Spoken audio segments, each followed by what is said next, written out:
Hello दोस्तों। नमस्कार। उम्मीद करते हैं कि आप तमाम बच्चों को आवाज़ क्लियर सुनाई दे रही होगी, साथ ही साथ स्क्रीन भी क्लियर दिखाई दे रही होगी। अगर सारी की सारी चीज़ें क्लियर है तो मैं आप तमाम बच्चों से अनुरोध करता हूं कि आप लोग एक बार यस सर कमेंट करिए। चलिए मेरे प्यारे बच्चों, जल्दी से जल्दी आप लोग एक बार यस सर कमेंट करिए कि जी सर जी सभी चीज़ें क्लियर है और क्लास को आगे कंटिन्यू किया जाए। तो आइए बच्चों, बिना आपके कीमती समय को बर्बाद किए हुए मैं डायरेक्टली चलता हूँ अपने चैप्टर और सिलेबस की तरफ। ठीक है, जैसा कि आप जानते हैं पिछली क्लास में हमने मुगल के बारे में पढ़ा था। मुगल के बारे नहीं, मुगल की शुरुआत के बारे में पढ़ा था कि पानीपत का जो पहला लड़ाई 21 अप्रैल 1526 को हुआ है। 21 अप्रैल 1526 को बच्चों पानीपत का पहला प्रथम युद्ध हुआ है। और उसी प्रथम युद्ध के साथ मुगल का क्या होता है, मुगल साम्राज्य का शुरुआत होता है। यानी मुगल के शुरुआत के बारे में पढ़ेंगे, जिसमें आपने देखा कि इब्राहिम लोदी की हार होती है और मृत्यु होती है बाबर के साथ हुए युद्ध में। ठीक है, आज की क्लास में हम उसके आगे पढ़ने वाले हैं कि जब ये लोदी वंश की समाप्ति होती है इब्राहिम लोदी के साथ और शुरुआत होता है किसका, मुगल साम्राज्य का। किसका शुरुआत होता है बच्चों, मुगल साम्राज्य का शुरुआत होता है, मुगल एम्पायर का शुरुआत होता है। तो उस समय हमारे देश में, हमारे भारत में कुछ ऐसे भी राज्य थे जो इस लोदी वंश, खिलजी वंश, इन सब के गुलाम नहीं थे। इन तमाम चीज़ों और ख़ास तौर पे आपने देखा है लोदी वंश के समय में और उससे पहले जो तुगलक वंश थे, उस तुगलक वंश के समय में, ठीक है, कुछ ऐसे राज्य थे जो अलग अलग विभक्त हो गए। जैसे जिसमें आपने देखा था एक बहमनी साम्राज्य और दूसरा विजयनगर साम्राज्य था। तो उन तमाम स्वतंत्र राज्यों के बारे में बात हम करने वाले हैं कि मध्यकाल के, ठीक है, स्वतंत्र राज्य कौन कौन से हैं। मध्यकाल यानी मध्ययुगीन भारत जो हम लोग पढ़ने वाले हैं या पढ़ रहे हैं, ठीक है ना, उसके बच्चों हम लोग चर्चा करेंगे किस पर, उस टाइम में। एक मिनट समय दीजिए थोड़ा सा मुझे। हाँ, तो हम लोग चर्चा करने वाले हैं कि उस समय में ना हमारे भारत में कौन कौन से स्वतंत्र राज्य हुए थे। यानी कि मध्यकाल के स्वतंत्र राज्यों पर हम लोग क्या करने वाले हैं बच्चों, चर्चा करने वाले हैं। Independent kingdoms of the medieval history period. ठीक है, चलिए ये हम आपको नहीं बोलेंगे, आप खुद ही पढ़ चुके। आइए मेरे बच्चों आगे बढ़ते और शुरुआत करते हैं अपनी क्लास की।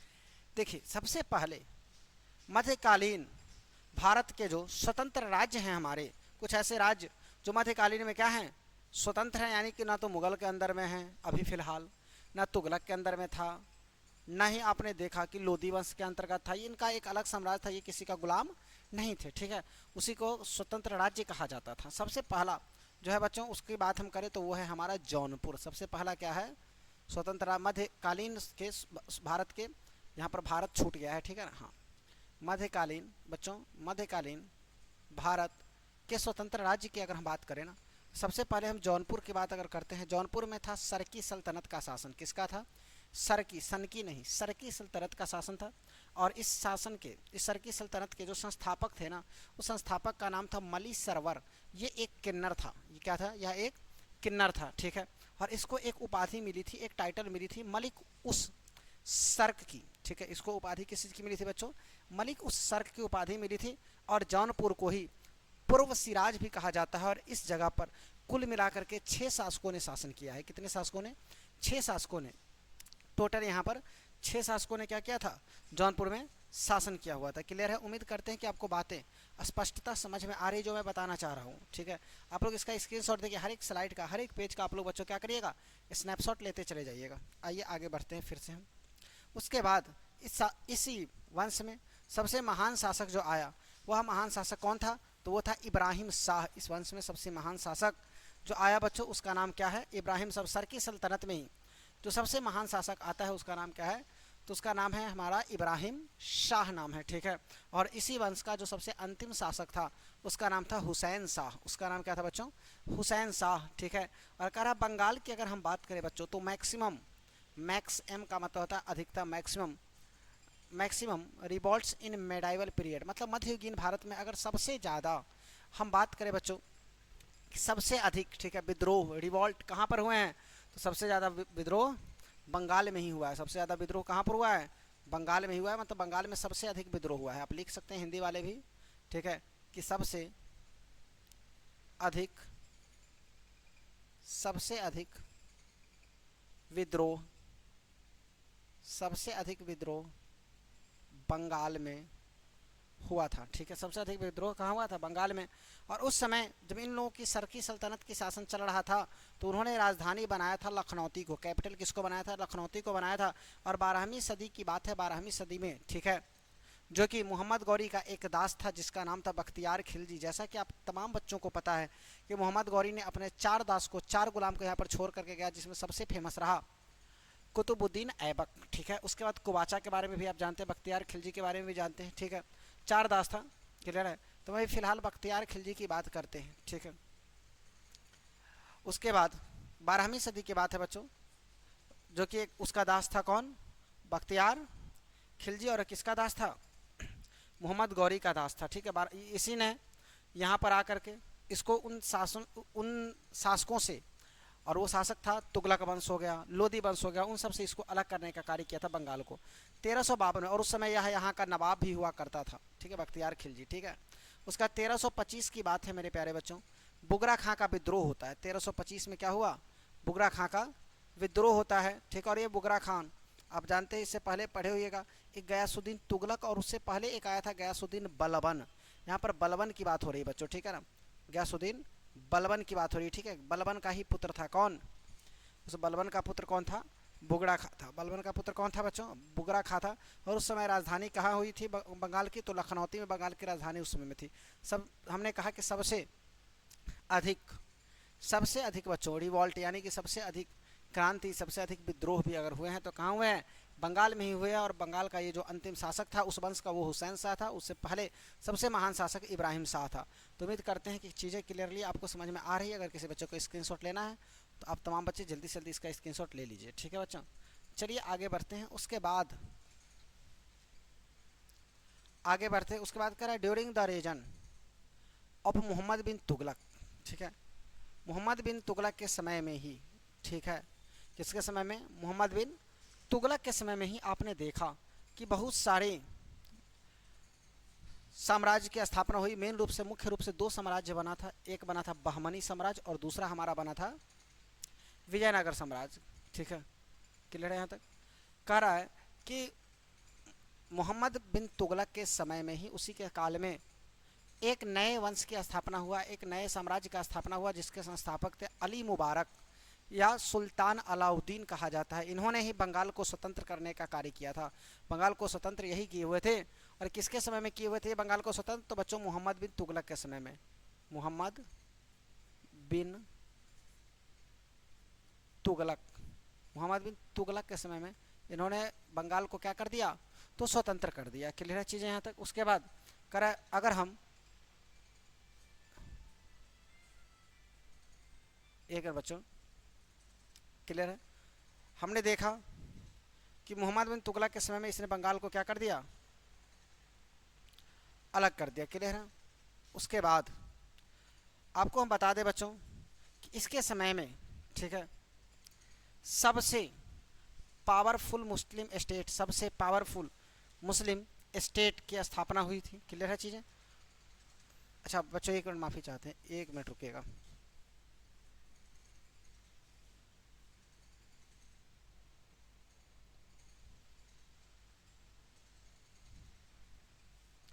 हाँ, तो हम बात कर रहे हैं बच्चों कि अली मुबारक या सुल्तान अलाउद्दीन ने ही बंगाल को क्या किया था? स्वतंत्र करने का कार्य किया था। उसके बाद कह रहा है first provinces which got the separated from Delhi सल्तनत, यह पहला ऐसा क्षेत्र था जो सबसे पहले दिल्ली सल्तनत से क्या हुआ था? सेपरेट हुआ था। यानी बंगाल सबसे पहले दिल्ली सल्तनत से क्या हुआ था? हिंदी वाले लिख लेंगे बच्चों, जो हिंदी वाले हैं वो लिखिएगा कि बंगाल बंगाल प्रांत ही सबसे पहले, बंगाल प्रांत ही सबसे पहले दिल्ली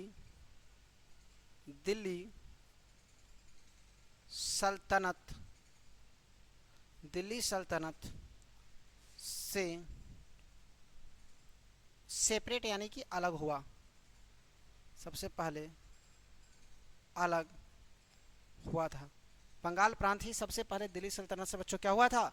तो हमारा अलग हुआ था। क्लियर है, इस बात को आप नोट कर लीजिए और सारे के सारे बच्चे इसका स्क्रीनशॉट ले लीजिए, या कॉपी पे अगर आप छाप रहे हैं, नोट कर रहे हैं, तो आप नोट कर सकते हैं। ठीक है, आइए आगे का कार्यक्रम करते हैं, इससे आगे बढ़ते हैं, जिसमें सबसे पहले हम बात करेंगे किस पर।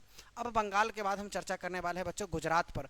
1298 की बात है, बात किसकी है बच्चों, 1298 की बात है। उस समय में अलाउद्दीन खिलजी के द्वारा गुजरात मिशन किया गया था और गुजरात को जीत लिया गया था, यानी कि अपने अंदर में मिला लिया गया था। कारण till the invasion of Taimur Gujarat was part of Delhi Sultanat. जब तैमूर का आक्रमण हुआ था ना, उस समय में, ठीक है, गुजरात किसका पार्ट था, तो Gujarat was part of Delhi सल्तनत। तो उस समय में गुजरात बच्चों दिल्ली सल्तनत का ही भाग था, दिल्ली सल्तनत का ही पार्ट था। लेकिन दिल्ली सल्तनत से इसको गुजरात को सेपरेट करने का, गुजरात को अलग करने का जो काम किया गया है, वह काम किया गया है अहमद शाह के द्वारा। आपसे कोई पूछे कि इसके फाउंडर कौन है, गुजरात के संस्थापक कौन है जिसने गुजरात को अलग किया है, हाँ, तो आप कहिएगा अहमद शाह के द्वारा अलग किया गया है। 1411 से लेकर 1482 तक इन्होंने शासन किया है अहमद शाह ने। ठीक है, और 1413 में इन्होंने कैपिटल, अपनी राजधानी किस शहर को बनाया था, तो अहमदाबाद को। 1413 में बच्चों इन्होंने अपनी राजधानी अहमद शाह ने अहमदाबाद को बनाया था। आप ऐसे याद रखिएगा, अहमद शाह अपने नाम पर बनाया था, इसलिए इसका नाम था अहमदाबाद। क्लियर है यहाँ तक, या कोई दिक्कत तो बच्चों बताइए। चलिए आप जल्दी से इसका भी स्क्रीनशॉट ले लीजिए ताकि हम आगे के पार्ट की तरफ बढ़ें। ठीक है, उम्मीद करते हैं कि बातें आपको स्पष्टता दिख रही है और सुनाई दे रही है। कह रहा है कि अहमद शाही वो शासक था जिसने applied jizya in the Gujarat for the first time. जजिया आप लोग जानते हैं एक प्रकार का बच्चों टैक्स होता है, एक प्रकार का कर होता है, जो अगर आप मुस्लिम नहीं है यानी कि गैर मुस्लिमों को देना पड़ता था। ठीक है, तो पहली बार गुजरात में जजिया अप्लाई करने वाला, जजिया लागू करने वाला भी शासक यही। आप हिंदी में चाहें तो हिंदी वाले बच्चे क्या करें, इसको लिख सकते हैं। ठीक है, लिखा देते हैं यहाँ पर। कह रहा पहली बार जजिया लागू करने वाला शासक, पहली बार जजिया लागू करने वाला यह शासक है। ठीक है ना, पहली बार बच्चों जजिया लागू करने वाला शासक यही था। कौन, अहमद शाह। और साथ ही साथ अहमदाबाद सिटी में, अहमदाबाद शहर में, अपने राजधानी में इसने एक मस्जिद बनवाया जिसका नाम है जमा मस्जिद। जिसका नाम बच्चों क्या है, जामा मस्जिद नाम है। क्लियर है, इसने एक मस्जिद बनाया और जिसका नाम है जामा मस्जिद बनवाया था। ठीक है, और 1442 में इसी के साथ इसकी क्या हो जाती है, अंत यानी कि मृत्यु हो जाती है। तो उम्मीद करते हैं मेरे प्यारे बच्चों कि जो मैं बातें आपको समझा रहा हूँ वो आपको समझ में आ रहा है। अभी हम लोग मुख्य रूप से चर्चा कर रहे हैं कि ऐसे कौन कौन से राज्य थे जो उस समय में दिल्ली सल्तनत से स्वतंत्र हो गए। ठीक है, स्वतंत्र राज्यों पर हम चर्चा कर रहे हैं, वो भी स्वतंत्र राज्यों पर चर्चा कर रहे हैं। वैसे समय के स्वतंत्र राज्यों पर बच्चों हम लोग चर्चा कर रहे हैं जो जिस समय लोधी वंश चल रहा था, तुगलक वंश चल रहा था, खिलजी वंश चल रहा था, यानी कि मध्यकालीन भारत के स्वतंत्र राज्यों पर चर्चा हो रही है। मध्यकालीन या मध्ययुगीन दोनों कहिए, ठीक है, कोई दिक्कत नहीं है। मध्ययुगीन या मध्यकालीन भारत के स्वतंत्र राज्यों पर हम लोग क्या कर रहे हैं, अभी तो चर्चा कर रहे हैं। चलिए, आप लोगों ने स्क्रीनशॉट ले लिया होगा मुझे उम्मीद है। आइए आगे बढ़ते हैं बच्चों, चीज़ें अगर क्लियर है यहाँ तक तो। अब इसके बाद हम कुछ ने आपको कहा कि आपने देखा बच्चों मोहम्मद बिन तुगलक के समय में, ठीक है, दो नए साम्राज्य की स्थापना हुई थी। पहला जो साम्राज्य था वो बहमनी था और दूसरा जो बच्चों साम्राज्य है वो विजयनगर साम्राज्य है। सबसे पहले हम उस मुस्लिम साम्राज्य पर चर्चा करेंगे जो बहमनी साम्राज्य है, और बाद में हम लोग पढ़ेंगे हिंदू साम्राज्य जिसका नाम है बच्चों विजयनगर साम्राज्य। ठीक है, बहमनी साम्राज्य की बात करें तो कह रहा है, ध्यान से देखिए, during the reign of Muhammad bin Tughlaq, यानी मोहम्मद बिन तुगलक के शासनकाल में ही ये साम्राज्य का इस साम्राज्य का स्थापना हुआ था। और इसके फाउंडर, इस साम्राज्य के जो संस्थापक है बच्चों, वह कौन है, तो अलाउद्दीन हसन बहरम शाह। इसको बदनाम शाह नहीं होगा, बदमान शाह, सॉरी, इसका नाम है बहरम शाह। ठीक है जी, अलाउद्दीन हसन बेहमन शाह, यहाँ लिख देते हैं बच्चों बेहमन, अलाउद्दीन, ठीक है, हसन बेहमन शाह। ठीक है, और इसी को कहा जाता है हुसैन हसन गंगू। इसी को क्या कहा जाता है बच्चों, हसन गंगू, हुसैन गंगू नहीं, यहाँ पर होगा हसन गंगू। ठीक है ना, क्या करिएगा, टाइपिंग में थोड़ी बहुत मिस्टेक्स हो जाती है। इसी को कहा जाता है हसन गंगू कहते हैं। क्लियर है, चलिए, कह रहा है कि most powerful Muslim state of south India, मतलब उस समय में दक्षिणी भारत का, ईस्ट इंडिया मतलब साउथ इंडिया शॉर्टकट हो, ठीक है, दक्षिण भारत का सबसे पावरफुल, सबसे शक्तिशाली, सबसे स्ट्रॉन्ग, ठीक है, मुस्लिम स्टेट हुआ करता था, ठीक है।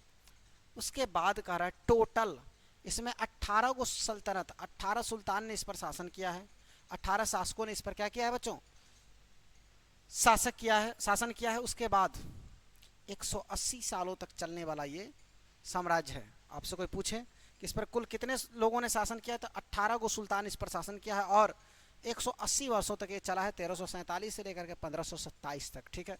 और लास्ट रूलर, अंतिम शासक जो इसका है उसका नाम है कलीमुल्लाह, ठीक है। इसका नाम क्या है, कलीमुल्लाह। यही कलीमुल्लाह बाबर से मदद मांगता है, हेल्प मांगता है, लेकिन वह उसकी मदद नहीं करती है और इसी कारण इस साम्राज्य का धीरे धीरे क्या हो जाता है बच्चों, 1527 इसमें पतन यानी कि अंत हो जाता है। क्लियर है। तो उम्मीद करें कि यहाँ तक बातें जो आपको बताई जा रही वो क्लियरली, स्पष्टता आपको चीज़ें समझ में आ रही है। अब हमने कहा इसके आगे देखते हैं, आइए बढ़ते हैं। अब देखिए ये जो बहमानी साम्राज्य है बच्चों, वो अलग अलग 5 राज्यों में विभाजित हो जाता है। कुछ समस्याओं के कारण लोगों का अलग अलग मत होता है, अलग अलग मन होता है, जिसके कारण ये क्या होता है, 5 राज्यों में विभाजित हो जाता है, 5 अलग अलग टुकड़ों में बंट जाता है, यानी कि घर का बंटवारा हो रहा है 5 टुकड़ों में, ठीक है ना। 5 अलग अलग राज्यों में जो विभाजित होता है उसको 5 दक्कन सल्तनत कहते हैं, उसको 5 दक्कन सल्तनत कहते हैं, ठीक है। 5 दक्कन सल्तनत इसको बोला जाता है। और ये हुआ कब, 1484 में। इसको 5 दक्कन सल्तनत राज्य कहिए, बीच में राज्य छूट गया है, यहाँ लिख देते हैं, ठीक है। 5 दक्कन सल्तनत राज्य। क्लियर है यहाँ तक। तो बच्चों इसको हम कहेंगे 5 दक्कन सल्तनत राज्य 1484 में, ठीक है। सबसे पहला जो है वो बरार है। सबसे पहला क्या है, दक्कन सल्तनत राज्य बरार है। और वो अभी वर्तमान में बरार महाराष्ट्र में है। अभी प्रेजेंट में बरार कहाँ पर है बच्चों, तो महाराष्ट्र में। और यहाँ पर जो वंश था जिसने स्थापना की थी, जो इसका शासन चला था, वो था इमाद शाही वंश। यहाँ पर किसका शासन था, इमाद शाही वंश। और इस समय इस वंश के संस्थापक ने, ठीक है, 2 राजधानी बनाई थी। एक का नाम था एलिचपुर और दूसरा था गाविलगढ़, ठीक है। इन 2 जगहों पर 2 शहर को इन्होंने राजधानी बनाया था। पहले एलिचपुर को बनाया, बाद में ट्रांसफ़र करके इसको गाविलगढ़ ले गया, ठीक है।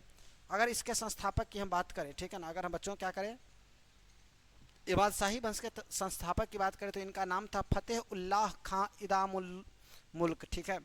फतेह उल्लाह खां इदामुल मुल्क। नाम थोड़ा सा लंबा चौड़ा है, आपको याद करने में थोड़ी सी समस्याएं और परेशानी हो सकती है, लेकिन अगर आप याद करना चाहें मेरे प्यारे बच्चों तो आप अच्छे तरीके से इसको याद कर सकते हैं, ठीक है। आप जैसा कि जानते हैं कि 12 नवंबर से SSC CHSL की भी एग्ज़ाम हो रही है, तो बेहतर तरीके से आप लोग का रिवीजन चल जाएगा इसमें। आप बेहतर तरीके से जुड़िए सारे के सारे बच्चे, ठीक है ना। आइए, तो हमने आपको कहा कि इसके संस्थापक हैं फतेह उल्लाह खां इमादुल मुल्क। और 1574 में इसने क्या किया, अहमदनगर में इसको क्या कर लेता है, मर्ज कर लेता है, ठीक है। बरार को अहमदनगर में क्या करता है, मर्ज कर लेता है, ठीक है। आइए आगे बढ़ते हैं बच्चों। अब इसके आगे जो दूसरा आता है वो है हमारा बीजापुर। दूसरा बच्चों क्या है हमारा, बीजापुर। और यहाँ पर जो शासन चलता है, शासक होते हैं, वो है आदिल शाही वंश का। यहाँ पर किस वंश की स्थापना होती है, आदिल शाही वंश की। और इसकी स्थापना 1489 में होती है। इसकी स्थापना बच्चों कब होती है, 1400। अपने का मन में क्वेश्चन हो गया सर इससे पहले वाले का, बरार जो था, बरार में जो था इमाद शाही वंश, बरार में हमने क्या कहा आपको, इमाद शाही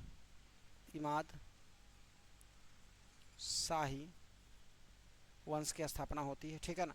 और ये इमाद शाही वंश की स्थापना 1484 में ही हो जाती है, ठीक। 1484 में ही हो जाती है। और आदिल शाही वंश की स्थापना कब होती है, तो 1489 में होती है बच्चों। क्लियर है। और इसके संस्थापक जो थे उनका नाम था यूसुफ आदिल खान। इसके संस्थापक का नाम क्या है बच्चों, फाउंडर का नाम क्या है, तो यूसुफ आदिल खान इनका नाम है। और इनकी राजधानी नौरसपुर, इन्होंने अपनी राजधानी नौरसपुर को बनाया है, ठीक है।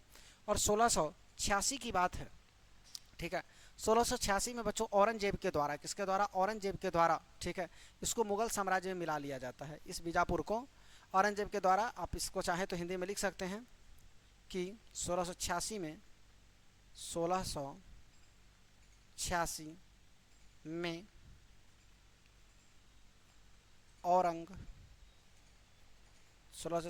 औरंगजेब के द्वारा 1686 में औरंगजेब के द्वारा इसे इसे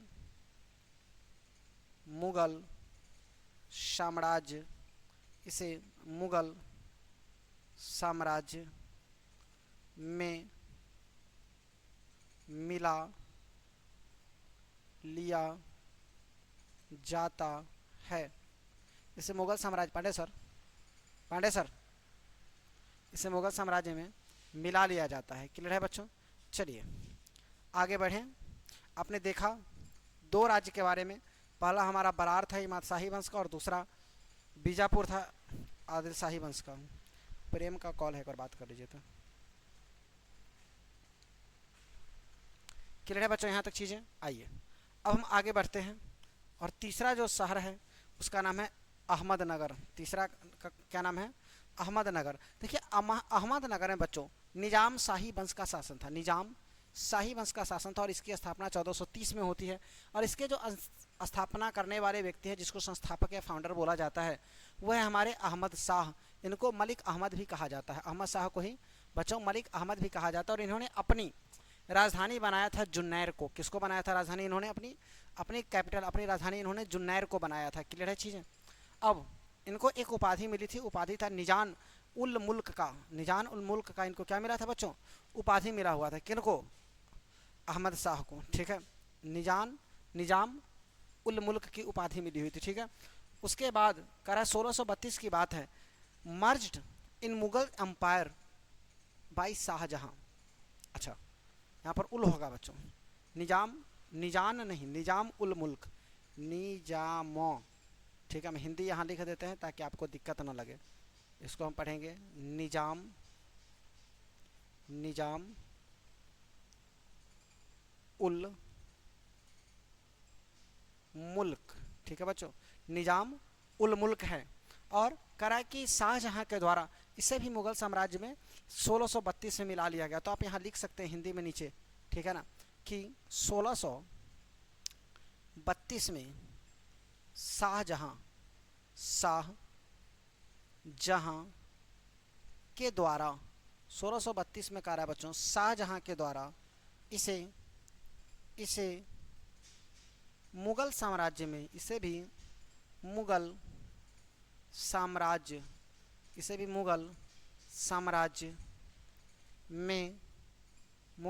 में मिला लिया गया। ठीक है ना, 1632 में इसे भी क्या किया? हो गया बात, मुगल साम्राज्य में मिला लिया गया। क्लियर है चीज़ें? तो आइए मेरे प्यारे बच्चों, आप इसका जल्दी से स्क्रीनशॉट ले लीजिए। अगर किसी बच्चे को लेना है तो हम आगे बढ़ते हैं। ठीक है, तो हमने अभी तक 3 दक्कन सल्तनत राज्य के बारे में पढ़ा है। पहला आपने देखा क्या था? बरार था। दूसरा आपने देखा बरार के बाद बीजापुर था। और तीसरा अभी आप देखें अहमदनगर। चलिए हम अगला चौथा की तरफ बढ़ते हैं जिसका नाम है गोलकुंडा। चौथा बच्चों क्या है? गोलकुंडा। गोलकुंडा में जैसा कि आप जानते हैं कुतुब शाही वंश का शासन चलता था और इसमें 1512 में इस वंश की स्थापना हुई है। ठीक है, और इसके जो बच्चों संस्थापक हैं उन संस्थापक का नाम है कुली कुतुब शाह। याद रखिएगा कि इसके संस्थापक का नाम बच्चों क्या है? कुली कुतुब शाह। क्लियर है? ये याद रहेगा। आइए कह रहा है फेमस फॉर डायमंड्स। आप जानते हैं कि सबसे ज़्यादा फेमस किस चीज़ के है? गोलकुंडा डायमंड यानी हीरा के लिए प्रसिद्ध है। आप हिंदी में भी चाहें तो हिंदी वाले बच्चे लिख सकते हैं कि हीरा के लिए प्रसिद्ध है। ये हीरे के लिए क्या है बच्चों? प्रसिद्ध है ये स्थान। ठीक है नहीं था। उस समय इन्होंने कुली कुतुब शाह ने अपनी राजधानी गोलकुंडा को ही बनाया था, जो कि कहाँ पर है? हैदराबाद में था। ठीक है, 1687 की बात है, मुगल अंपायर यानी कि औरंगजेब के द्वारा फिर से इसको क्या कर दिया गया? मुगल साम्राज्य में मिला लिया गया। औरंगजेब के द्वारा इसे मुगल साम्राज्य में मिला लिया गया 1687 ईस्वी में। आइए आगे बढ़ें। इसका स्क्रीनशॉट आप लोग लेना चाहें अगर तो ले लीजिए। बच्चों अगला जो 5वां आता है वो है हमारा बीदर। ठीक है, बीदर में चलता था बरीद शाही वंश जिसकी स्थापना 1526 में हुआ था।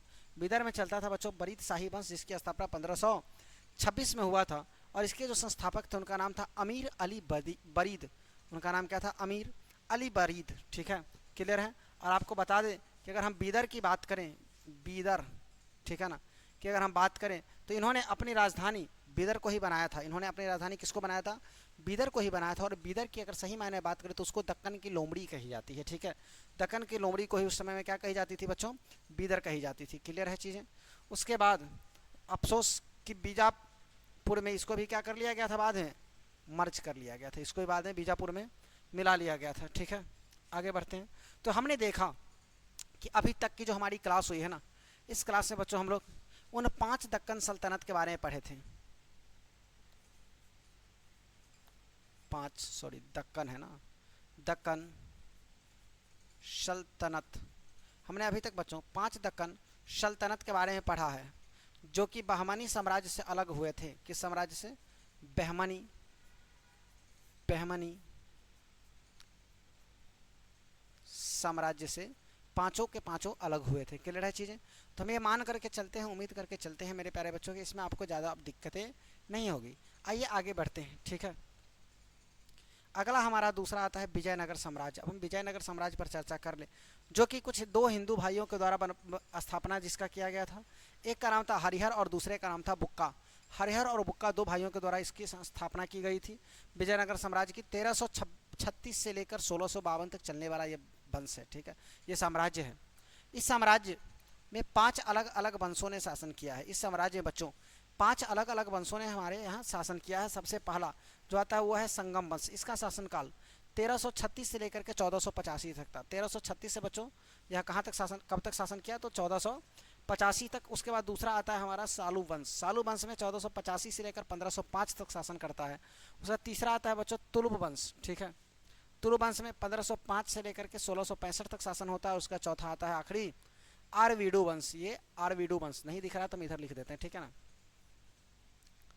आरवीडू, आरवी और डू, आरवीडू वंश। ठीक है, इसका जो शासनकाल है बच्चों वो 1570 से लेकर के 1652 तक है।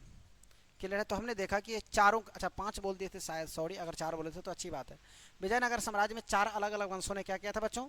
शासन किया था। सबसे पहला आया था संगम वंश, फिर आया था हमारा सालू वंश, फिर तीसरा आया था तुलु वंश और चौथा आया था लास्ट में आरवीडू वंश। और आरवीडू वंश के साथ ही इस साम्राज्य का भी क्या हो जाता है? अंत हो जाता है। तो आइए हम बारी बारी से इन तमाम वंशों के बारे में अध्ययन करते हैं, तमाम वंशों के बारे में पढ़ते हैं, समझते हैं, जानते हैं कि आखिर क्या हुआ था इन तमाम वंशों में। ठीक है मेरे प्यारे बच्चों, सबसे पहला जो आपका वंश है, आप लोग स्क्रीनशॉट लेते जाइएगा साथ ही साथ। ठीक है ना, सबसे पहला जो वंश है विजयनगर साम्राज्य की, जिसके बारे में आप जानते हैं कि वो कौन सा वंश है? सबसे पहला संगम वंश है। लेकिन संगम वंश से पहले हम इस विजयनगर साम्राज्य पर थोड़ा सा अध्ययन कर लेते हैं कि विजयनगर साम्राज्य क्या है। देखिए, सबसे पहले अगर हम बात करें बच्चों इस विजयनगर साम्राज्य की, अगर हम बात करें ना इस विजयनगर साम्राज्य की, तो इसके फाउंडर यानी कि संस्थापक 2 भाई थे, एक हरिहर और बुक्का। ये दोनों क्या थे? भाई थे।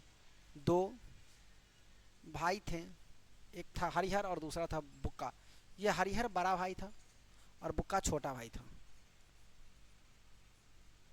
हरिहर बच्चों बड़का भाई था और बुक्का जो है वह क्या था? छोटा भाई था। इस दोनों भाई ने मिलकर के इस साम्राज्य की स्थापना की थी और साम्राज्य की स्थापना उसी समय में किया था जिस समय मोहम्मद बिन तुगलक का शासन था। और जबकि बहमनी साम्राज्य का स्थापना हुआ था उसी समय में विजयनगर साम्राज्य का भी क्या हुआ था? स्थापना हुआ था। बच्चों इसने अपनी राजधानी कहाँ कहाँ बनाई? मतलब इस वंश में विजयनगर साम्राज्य में ना राजधानी कहाँ कहाँ बना? सबसे पहले तो बना एनेगोंडी, फिर दूसरे वंश ने चेंज करके बना दिया विजयनगर, फिर तीसरा वंश आया चेंज करके बना दिया पेनुकुंडा, और फिर छठा आया वो बना दिया चंद्रगिरी। यानी हमने देखा 4 वंश के जो शासक होते हैं ना, अलग अलग शासक आते हैं उस वंश में और वो इस राजधानी को चेंज करके अलग अलग जगहों पर क्या करते हैं? ले जाते हैं, शिफ्ट कर देते हैं। क्लियर है? आगे कहता है कि अभी present name of the Vijayanagar, अभी विजयनगर की हम बात करें तो वर्तमान में विजयनगर का नाम है हम्पी या हस्तिनावती। इसको हम्पी या हस्तिनावती कहते हैं, जो कि कर्नाटका में है। कहाँ पर है? कर्नाटक में है। इसको पढ़ेंगे बुआ हम्पी, इसको बोलते हैं हस्तिनावती। इतना छोटा मोटा हिंदी आपको आना चाहिए। और ये कर्नाटक है। ठीक है, इसकी जो ऑफिशियल लैंग्वेज उस समय में थी वो थी तेलुगु। इसकी ऑफिशियल लैंग्वेज बच्चों क्या थी? तेलुगु। तेलुगु की स्पेलिंग गलत है इसलिए मैं सही लिख दे रहा हूँ। ठीक है ना, यहाँ पर यू छूट गया है बीच में। ठीक है, तेलुगु इसकी ऑफिशियल लैंग्वेज है। ठीक है, और उस समय जो धर्म था यहाँ पर, रिलीजन जो चल रहा था, रिलीजन जो धर्म चल रहा था वो था शैव धर्म। बस एक व्यक्ति को, एक शासक को छोड़कर, वो शासक कौन थे? कृष्णदेव राय। यह वैष्णव धर्म का अनुयायी थे, ये वैष्णव धर्म को मानते थे। ठीक है, ये किस धर्म को मानते थे? वैष्णव धर्म को। बाद बाकी जितने सारे लोग हैं वो मानते हैं शैव धर्म को। क्लियर है चीज़ें? चलिए, उम्मीद करते हैं कि बातें आपको स्पष्टता यहाँ तक समझ में आ रही है विजयनगर साम्राज्य के बारे में। अब हम लोग बारी बारी से उन तमाम वंशों पर चर्चा करने वाले हैं। सबसे पहला जो वंश आता है मेरे प्यारे बच्चों, वो हमारा है संगम वंश। 1336 से लेकर के 1485 तक ये वंश चलता है। 1336 से लेकर के 1485 तक, यानी कि काफ़ी लंबा चौड़ा, 100 साल से ज़्यादा ही ये वंश चलता है। इसमें सबसे पहला रूलर यानी कि शासक जो था उसका नाम है हरिहर प्रथम। वही हरिहर के जो बात किए हैं, हरिहर और बुक्का दो भाई है ना, उसी में यह है हरिहर प्रथम। 1336 से लेकर के और 1356 तक ये शासन करता है। ठीक है, और पहला राजधानी यह बनाता है एनोगोंडी को, फिर उसको स्थानांतरित करके यानी कि बदल करके ले आता है सेकंड कैपिटल के रूप में विजयनगर में। ठीक है, दूसरा राजधानी ये कहाँ बनाता है? विजयनगर में। ठीक है, कह रहा है कि यह होयसल राज्य पर भी क्या कर लेता है? अधिकार कर लेता है। ठीक है, और इसका भाई जो है जिसका नाम है बुक्का प्रथम। ठीक है, बुक्का प्रथम का एक बेटा था जिसका नाम था कंपन। 1336 से 1377 तक बुक्का प्रथम इसका क्या करता है? आगे शासन को बढ़ाता है, करता है। आइए हम आगे बढ़ते हैं, उन चीज़ों पर चलते हैं। ठीक है, 1300 उसके बाद अगर हम बुक्का प्रथम की बात करें, हमने देखा कि 1356 से लेकर के 1377 तक इसका भाई बुक्का प्रथम शासन करता है। कौन करता है? बुक्का प्रथम। हम लिख देते हैं यहाँ पर बुक्का प्रथम कहिए या फर्स्ट कहिए। कब से कब तक? 1356 से लेकर के बच्चों 1377 तक। क्लियर है? इसका शासन चलता है बुक्का प्रथम का। क्लियर है चीज़ यहाँ तक? इसका एक बेटा था, काफ़ी महान था, इसलिए उसका चर्चा भी किया गया है। इसके सन यानी कि बेटा का नाम क्या था? कंपन राय यानी कि कंपन।